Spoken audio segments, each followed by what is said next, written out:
Quick Joy Videography, Oscar, 21st of the 6th, take 1.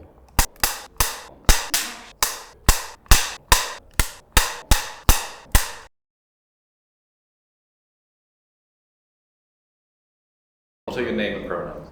My name is AJ, my pronouns are he, him. Chris, my pronouns are currently they, them. Emma Jane Tarmi, and my pronouns are she, her. Amy. I'm Harriet Wenke.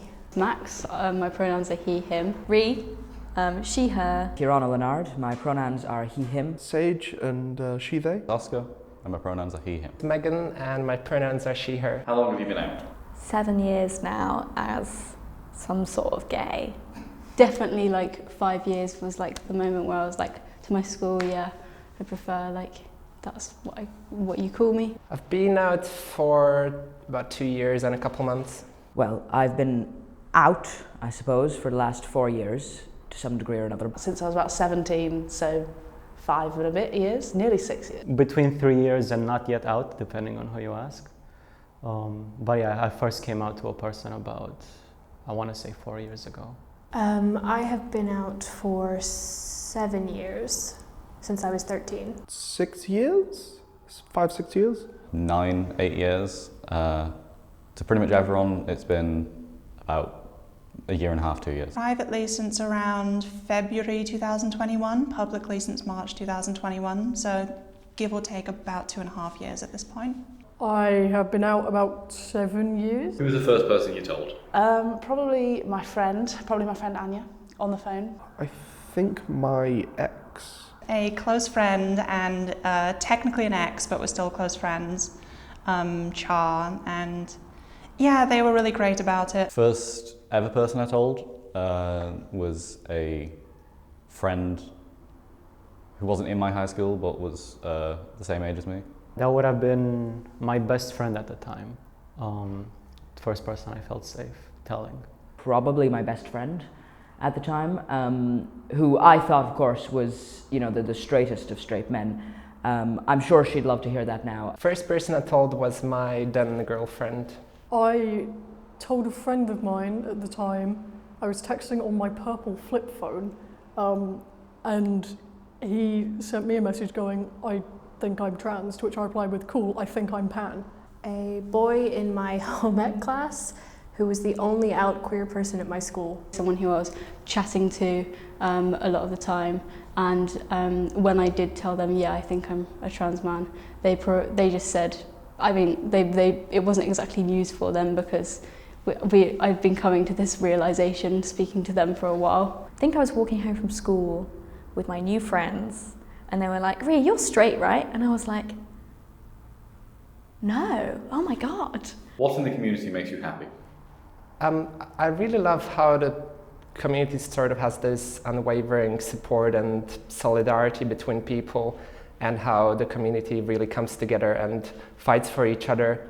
But also there's this really special connection with people who kind of share the same background with you, and you almost end up speedrunning friendships with these people. The idea that there are people that I've never met who I know would back me up and I would back up automatically. The fact that all different people from different walks of life can all come together just because of this one thing that they happen to have in common, that society has said this was what makes you other, and it creates this entire community of generally loving people, is just a fantastic and optimistic, happy thing to even occur. The fact that the community exists, I guess, makes me happy. Being able to relax. Like for as wonderful as like my co-workers and my colleagues and a lot of my other friends are, there's a certain sense of not needing to worry so much when you're with other queer people. That feeling of shared experience, of being able to share an anecdote and to have a moment of, oh God, that happened to me too. It has to be the solidarity. This will factor in with a lot of what I'm talking about today. But it's probably the shared strength we have and our kind of defiance in the face of adversity. People who are so vibrant and different, but I still feel a sense of like vibing with them, who just make me happy to be around. The queer community is like weird, and that's the whole point. Like there is no need to conform. I don't know, I feel very strange when I'm amongst straight people, I guess. Everything, several things. I think it's really good just being in a room full of people where the majority of people are not cishet. I think that's really nice when you know you're not in a minority for once. What queer joy thing are you talking about? So I'll be talking about poetry. The queer joy in particular that I'm picking up on is when you can look back at historical artifacts or letters or people's stories, how they were reported on, and you can see, oh, this person was happy or was trying to be their best. Soft butch. Everyone should go. This is not a promo. So I'm going to talk about my joy in nature. The queer joy I wanted to speak about was my first couple of weeks at the University of Bristol. I think I'll talk about like finding like joy in femininity after not liking that for so long, and like the queer relationship with pink. D&D, Dungeons and Dragons. I would like to talk about my transition generally, which is something that is difficult, but has also brought so much joy in my life. For me, the queer joy thing is that I do just sincerely feel like I got my life back after the longest time. That feeling of self-expression and of various sort of authenticity brought about by others in my life, and especially when I was 12, 13, 14, having an English teacher who was a butch lesbian was just a massively formative experience in my life. Very quickly I came here, had made a decision. I wanted to shift the way I approached my own queerness, and so I decided I was going to go to as many things as possible, join the society, that kind of stuff. But it was kind of a later decision. I was actually here. It's when I was going through the Freshers Week program, and I'd booked on to go to the disability mingle with the SU, and I saw that the LGBTQ plus society, or the LGBTQ plus mingle, was straight afterwards, and I kind of went, you know what, fuck it. I wanted to start off with just kind of talking about poems in general, in the sense that for a long time, as anyone watching this video may very well be aware, queer poetry hasn't really been something that could be expressed out in the open. A lot of it has been hinted at, and sometimes not even hinted at, but deduced. So the beauty of poetry is that, unlike an essay, say, the message is not transferred fully from the creator to the reader or the experiencer. And that has to do with, of course, different cultural norms and different experiences. Art is made both by the writer and by the reader. And in that way, queer understanding can be derived from poems which are not initially intended as queer. Growing up, I was always like pink hater. I was always like, you know, I'll wear whatever I want, I'll wear whatever makes me comfortable, and I don't care what other people think, which is a good way of thinking about things. I think it was pretty healthy, other than the whole like girly things suck, which was not very healthy. The main focus of D&D is identity. It allows you to play around with a very like self-determined fictional identity buy-in, essentially, where you can play whatever you want, and this buy-in, this ability for this fictional game to essentially play whatever you want to with no consequence, allows queer people to explore more than just you know, racial options or class options. In the right groups, no one's going to say, no, you can't play a half-orc wizard because you aren't one, in the same way that no one's going to say, no, you can't play a gay person because you aren't one, because maybe you are, you know?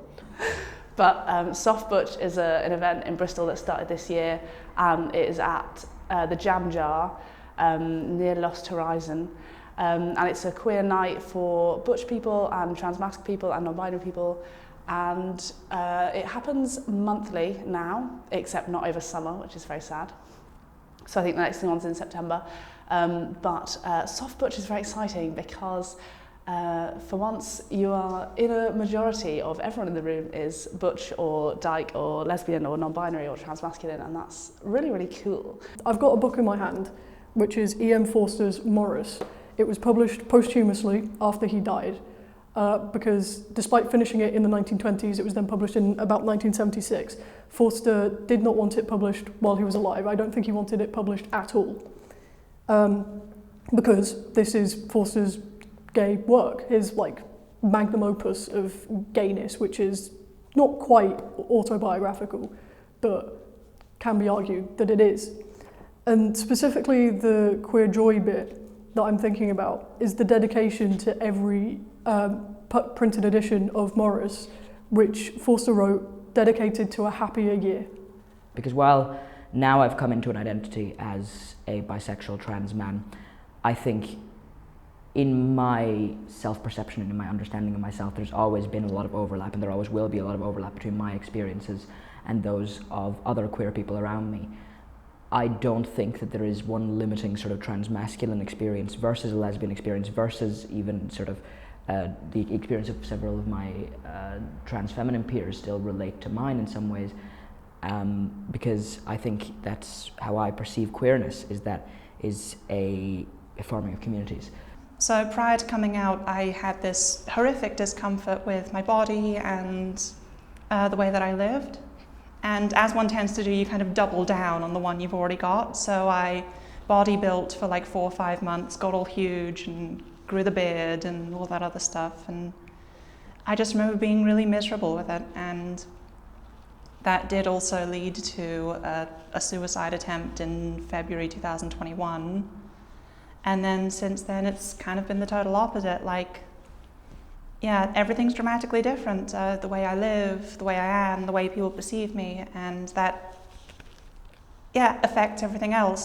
From like the first things of just trying a name, pronouns, clothes or makeup that more closely align with my gender identity has been kind of the first moments of euphoria.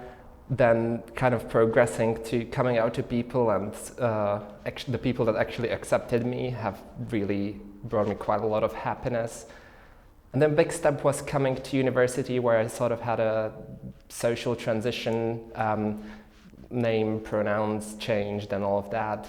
And it's just been really nice to see people use my preferred names and pronouns so effortlessly.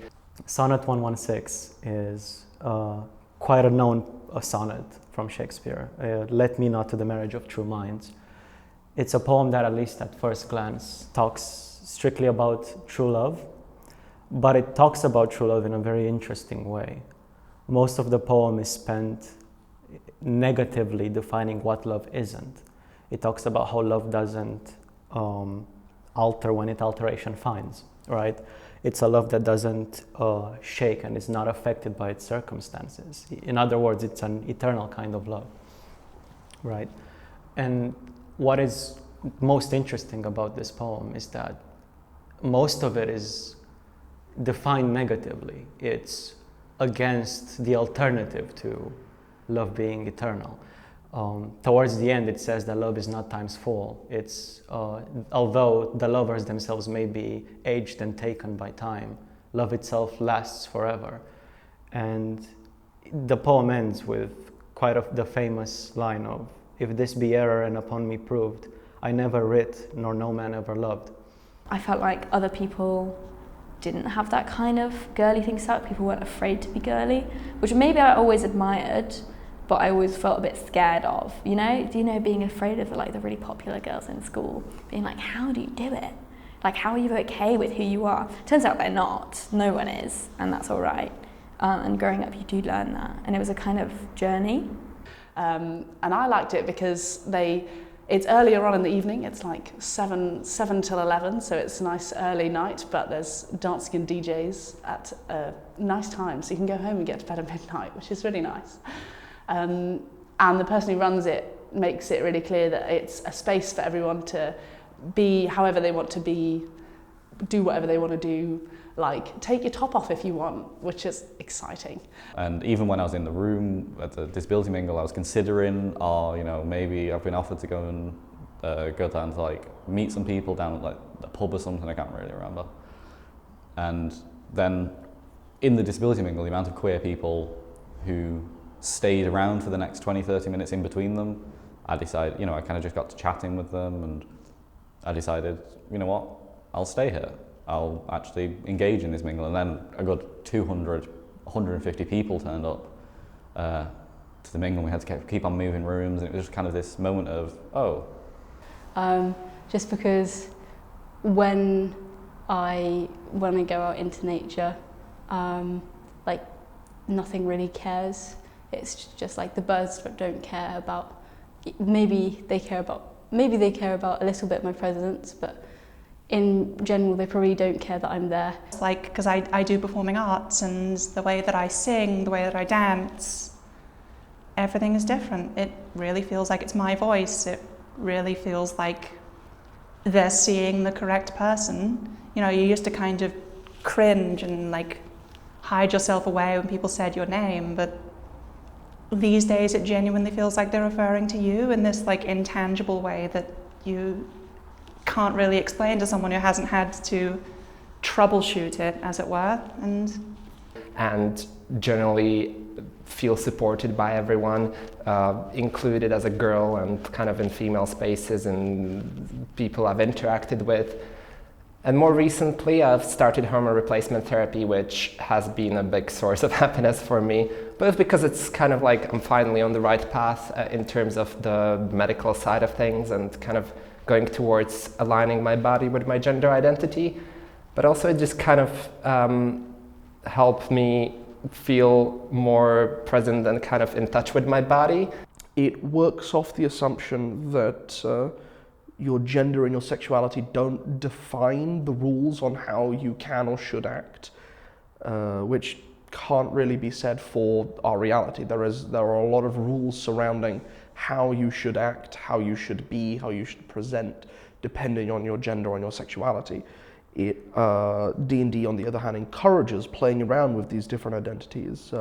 It allows queer people to test out potential identities in-game before using them in real life. So a trans person, a trans man, might play around with a male character with he, him pronouns before actually coming out to his peers to see how it fits him, to see how it works for him. So when I was about 12, I was in school in the Netherlands, in an international school, and I had an English teacher called Miss Adriaans, and she was like nobody I'd ever seen before. She was, well, I should probably start with how my parents perceived her, which is they came to parent-teacher evening and asked, "Excuse me, young man, where's my daughter's English teacher? Her name is Miss Aniek Adriaans," and Miss Adriaans, of course, goes, "Well, that would be me." And my parents, very taken aback, thinking she was a 15-year-old boy, went, "Oh, all right then, yes, sure." And she was identified herself as butch and as a lesbian openly in a school that was at times wildly homophobic. Wore, you know, your little tank tops and various piercings and baggier jeans than I think I'll ever venture towards, but I did get my immediate post coming out fashion sense entirely from her, and she immediately sort of sat me down and went, "Okay, you're very bright," because I will say I was insane at that age about literature, about reading. I still am. I'm an English student for a reason. Oh God.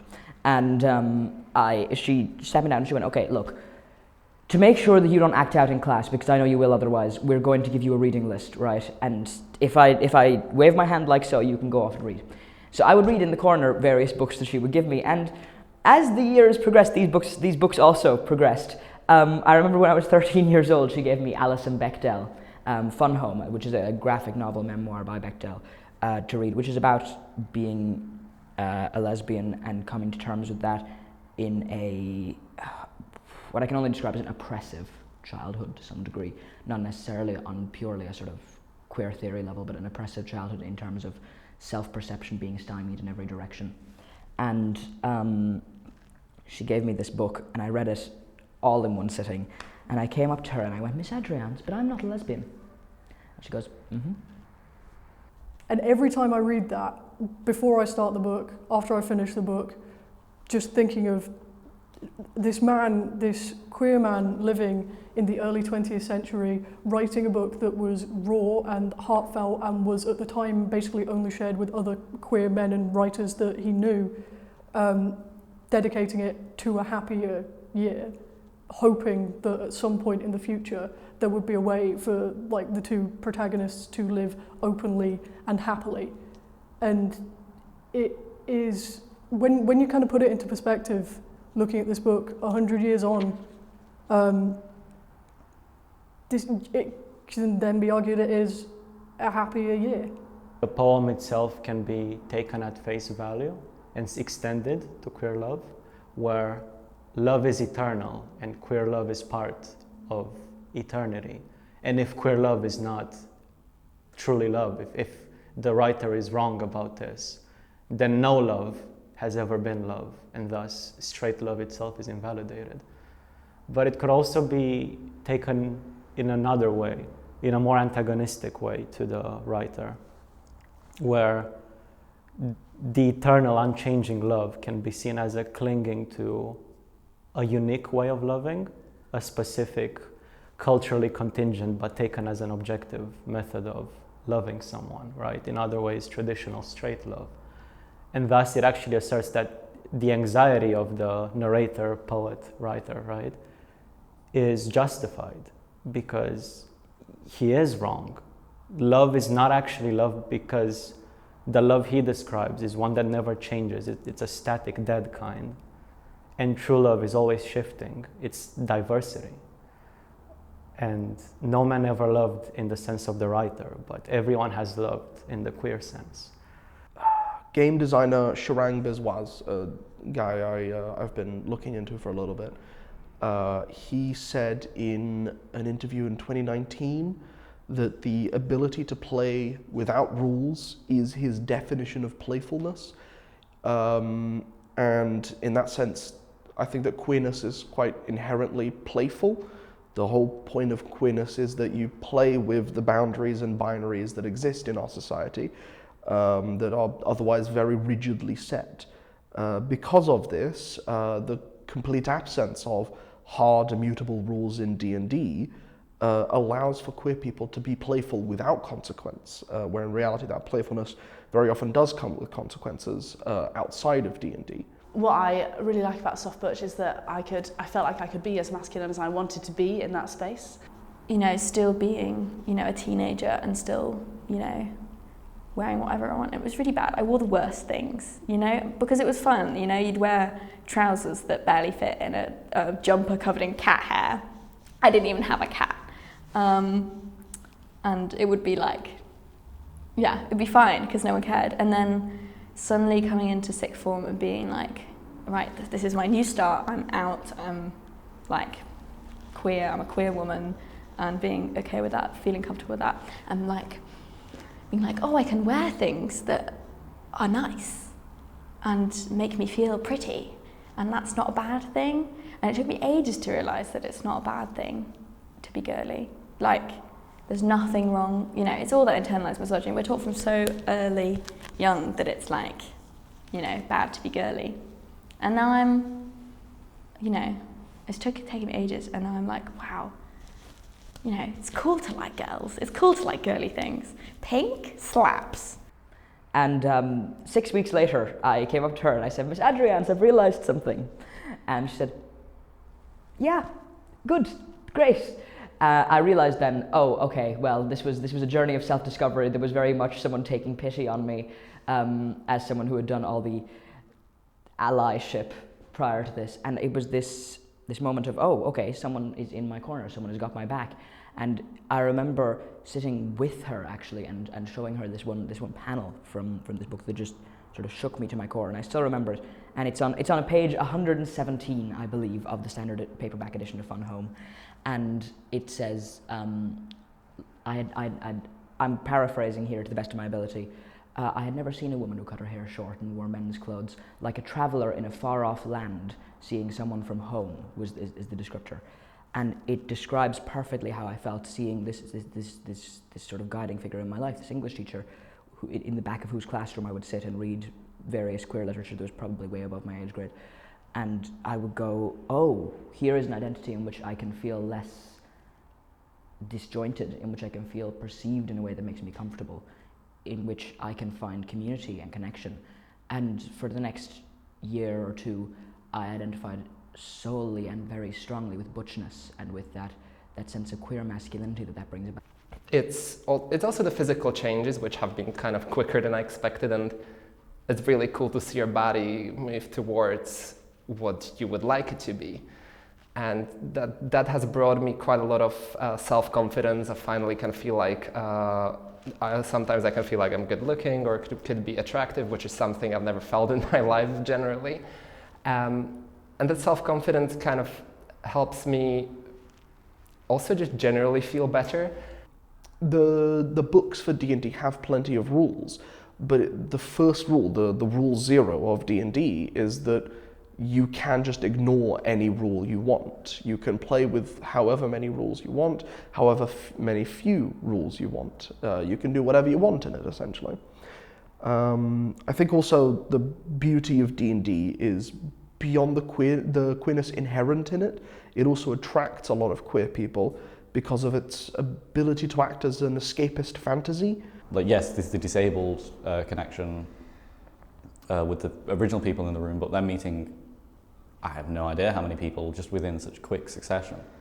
Kind of slightly overwhelming, but made quite a lot of impact in just how I then conducted the rest of my time in uni and still do.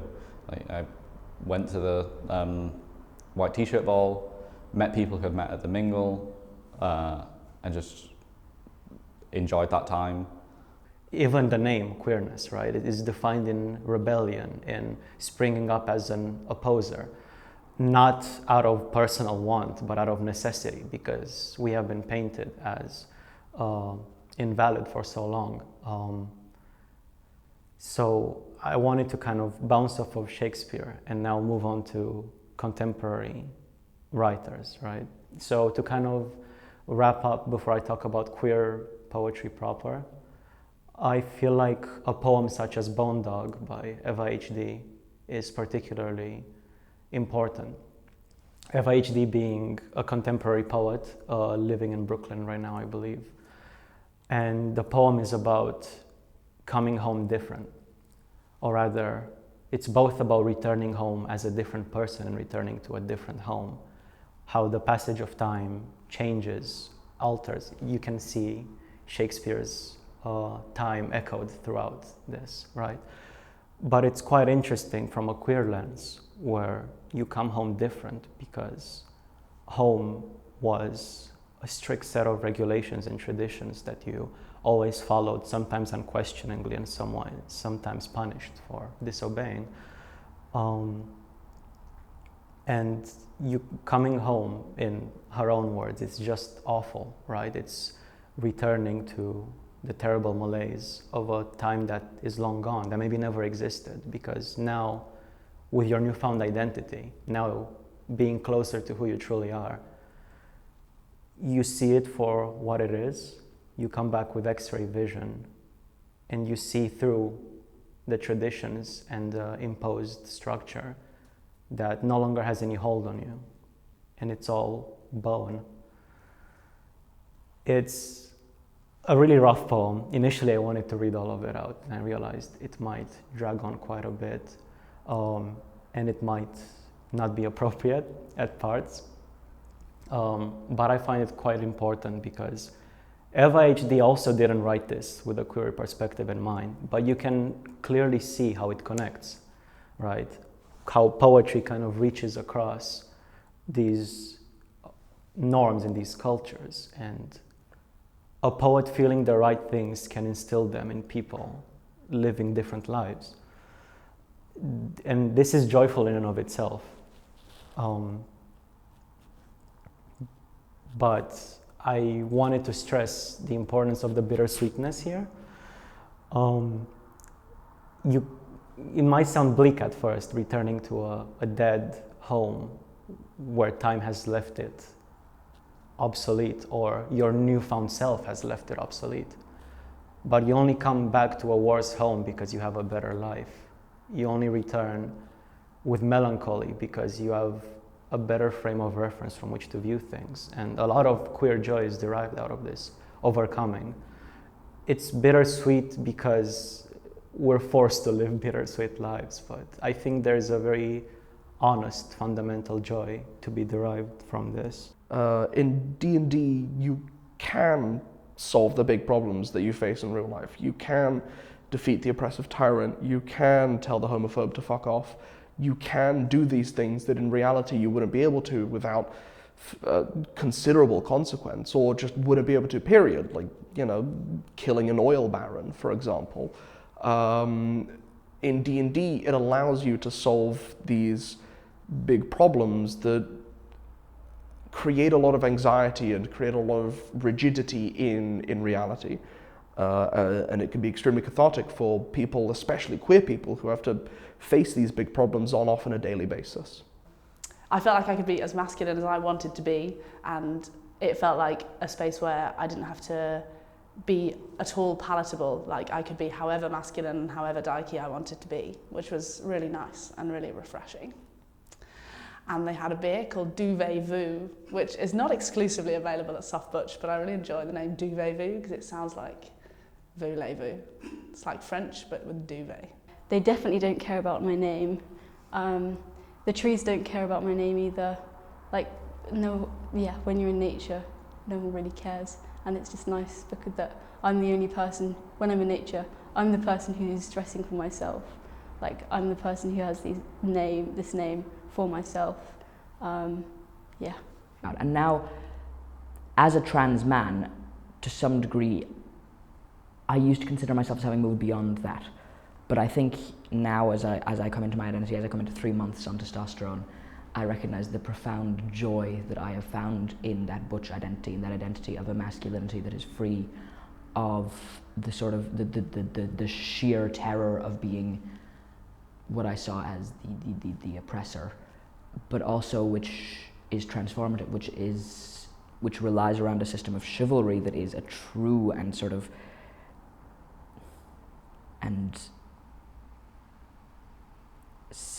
sort of self-contained one that relies upon the sort of structures of interdependence that are often fostered in queer communities of various scales. And I think about how I would be a worse man were it not for the times in which I was a masculine woman, in which I do think of myself as having been one, and it's the joy I'm here to express, I suppose, is that joy of finding a community and people who aren't quite like me, but who are like me in the ways that they too have found that comfort in non-conformity and in alternate ways of performing masculinity. Because I, as an autistic person, I'm never going to live up to gendered standards. That's sort of how it works. I didn't live up to girlhood. I'm sure not going to live up to manhood, but I can find a space for myself in communities that edge along the sides of those, in communities of gay men and of lesbians and of bisexuals and transgender people such as myself. And it is just, there is a joy in queerness, in that word of queer, of a little bit strange, of a little bit off, of just absolute rightness that you get when that strangeness is shared with those around you.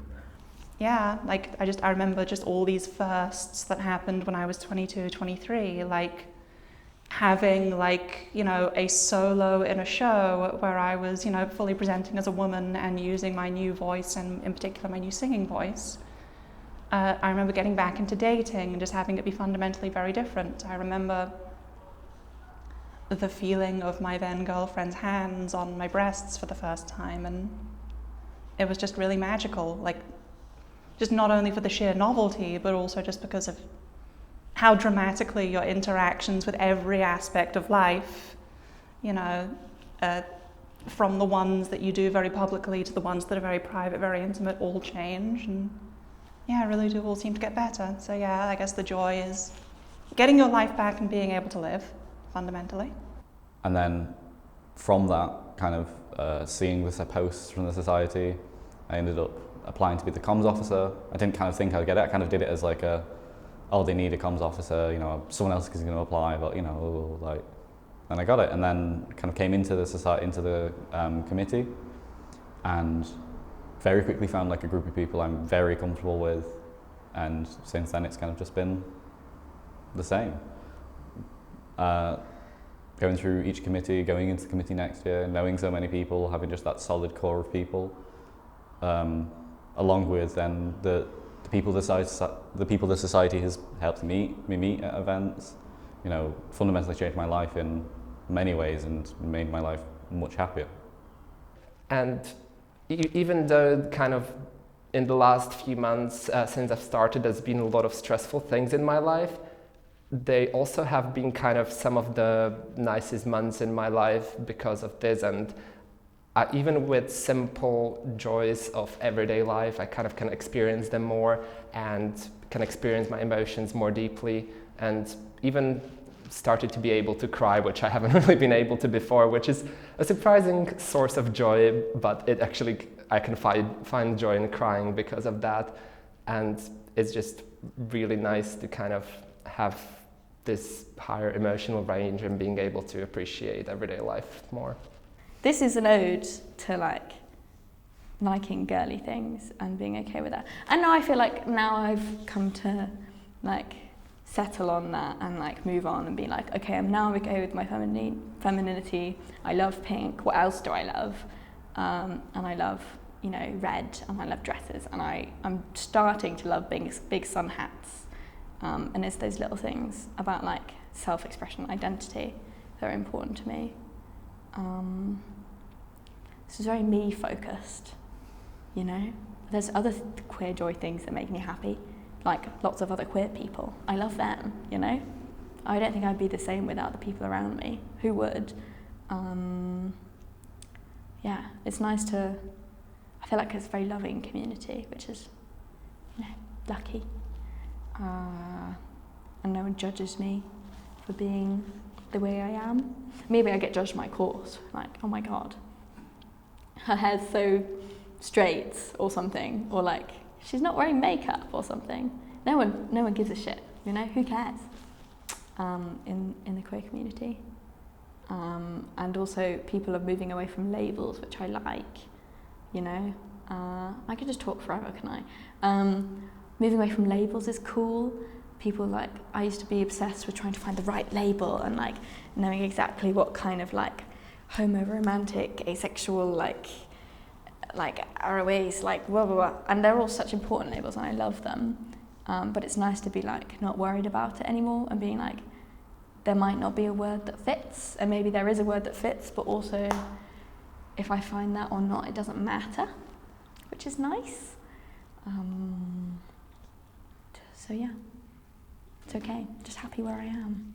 I think I'm very happy. So with this in mind, right, I feel like I couldn't just talk about poems that I can reinterpret as queer. I feel like queer voices speak loudly enough, especially in recent years, that there's no need to reconstruct non-queer writings. As non-queer as Shakespeare can be said to be, of course. Right, but for example, Henrik Olesen in 2009, "My dear father, my dear mother, please forgive me, says I. When you will have made yourself a body without organs, then you are delivered from all your automatic reactions and restored your true freedom. My dear mother, my dear father, please forgive me, says I. Better sleep with a sober cannibal than a drunken Christian. A natural bent, no doubt." So, obviously, the resistance we are faced with, and in turn we have to put up against our situations, causes a lot of queer poems to be quite sad. I will argue that they are still bittersweet.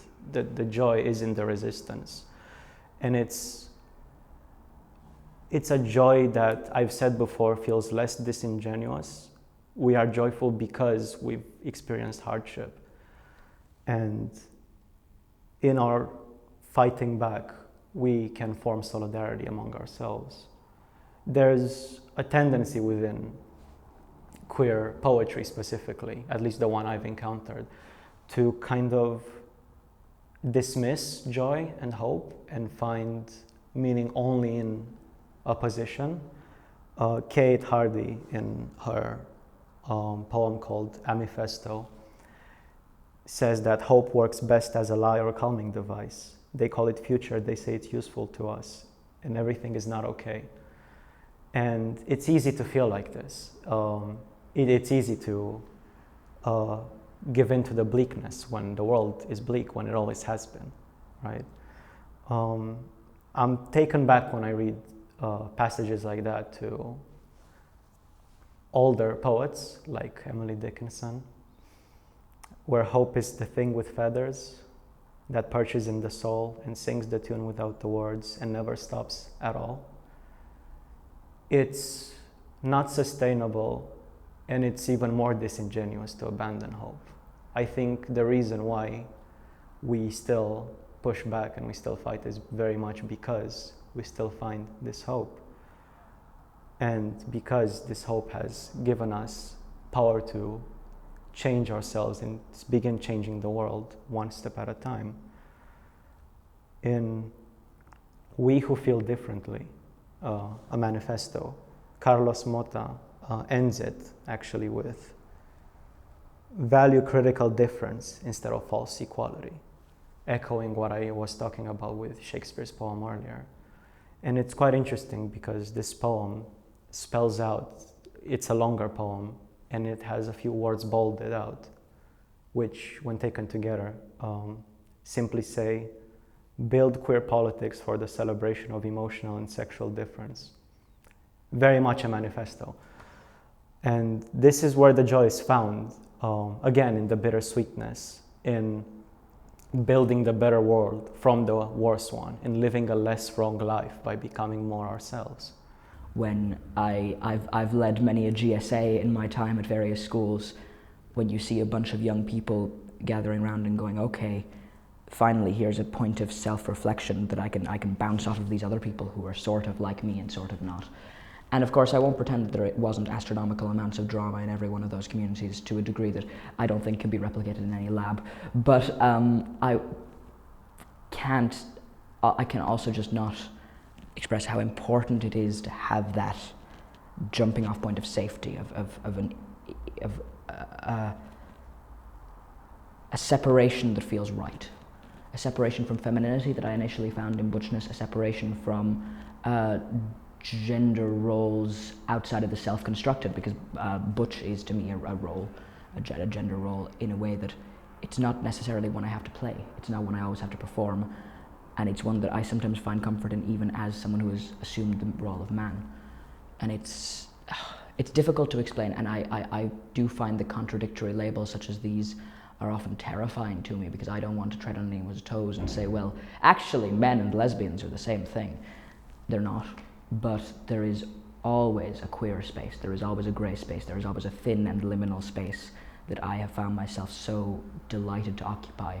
And now, as an English student, as a medievalist, I gain even more joy from exploring those grey spaces as others have explored them even hundreds of years ago. As a writer, I try and tap into those grey spaces, and I find joy in the queerness that is inherent to a lot of human life, to a lot of marginal or liminal life. And I think, well,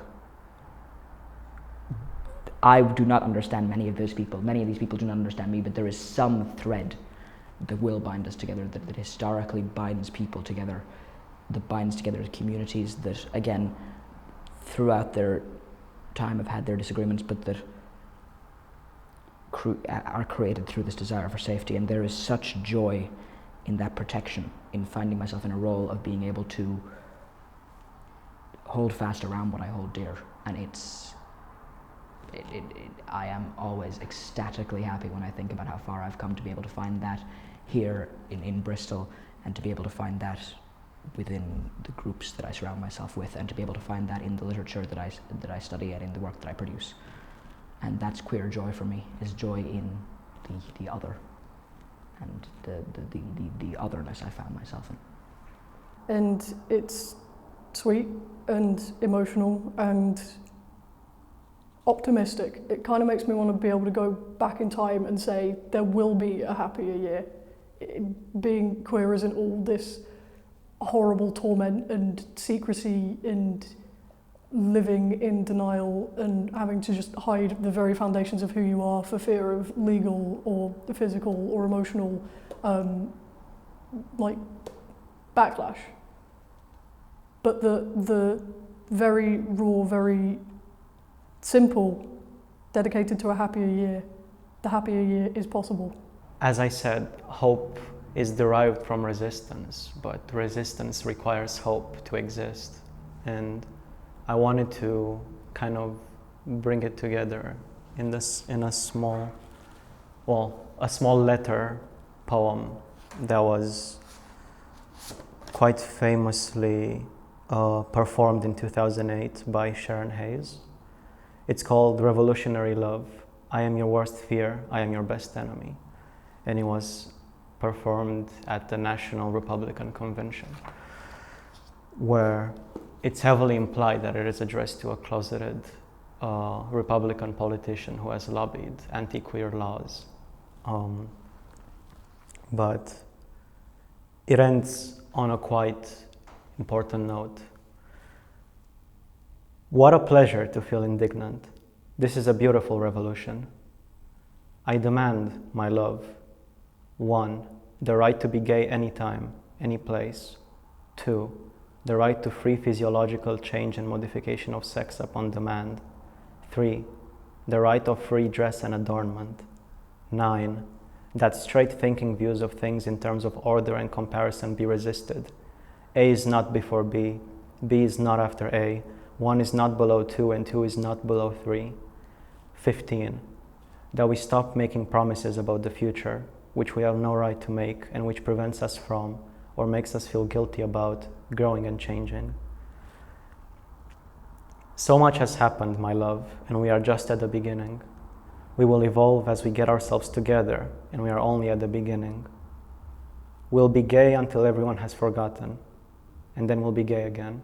It was I was there during COVID, during the main lockdown, and at the towards the end of the lockdown, when I'd spent a long time alone with my very heterosexual family, it got really stifling and lonely, and it started to feel like, not that I was the only queer person in the world, but there was sort of a barrier, because it felt like my queer friends online were just online, and it was difficult to feel real. And then I went on one of the COVID walks where you got your 20 minutes outside every day. And I was walking through a park near my house, and I saw a pride flag hanging from the balcony. I've no idea who lived there, never met them, wasn't like a neighbor or anything, just a random person's house with a pride flag hanging from it. And I sort of just stared at it for the whole rest of the time that I was on my walk, and just kind of cried, because it was real. Sorry, I'm tearing up. Sorry. And it was, I wasn't alone, and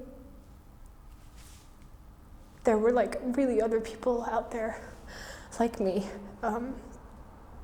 And I went back and looked at that flag every day until lockdown ended.